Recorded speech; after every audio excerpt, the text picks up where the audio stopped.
په کوزدیر ادینزي ادم ډیری د هلکانو های سکول کې چې د استاد په حیث محترمه پیشه لرله سید الابرار د خپل نوکرۍ وخت په پوره کېدو ریټایرډ شو.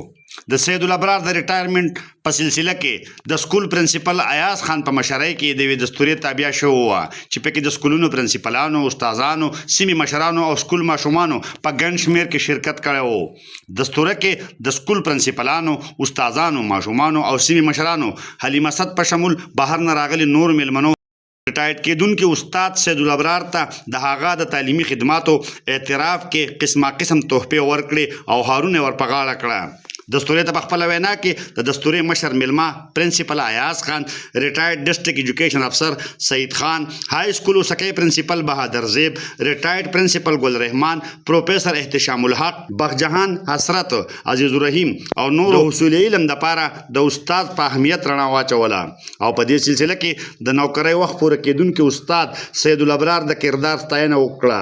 دوی وویل چې د انسان په کردار سازۍ او معاشرې ښه وګړي جوړولو کې د استاد د کردار نه انکار نشي کېدی او سید الابرار د استاد په حیث دغه ذمهدارۍ په ښه توګه سرته رسولي دي. په خپله وینا کې ریټایرډ کېدونکي استاد سید الابرار محفل ته په راتګ حوصله افزایۍ، عزت افزایۍ، تحفو ورکولو د ټولو میلمنو قربانو شکریه ادا کړه.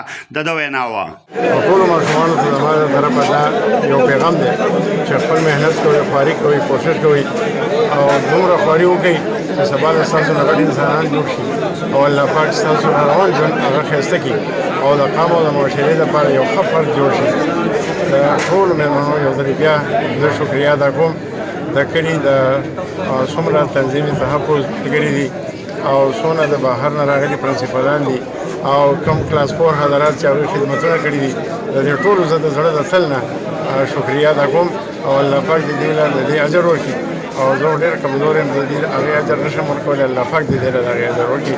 د ادم ډیری های سکول استاد سید الابرار 14 کاله 11 میاشتې 7 ورځې د استاد په حیث خپلې ذمهدارۍ سرته رسولې دي. محمد اسرار، خیبر نیوز، چکدره، کوزدیر.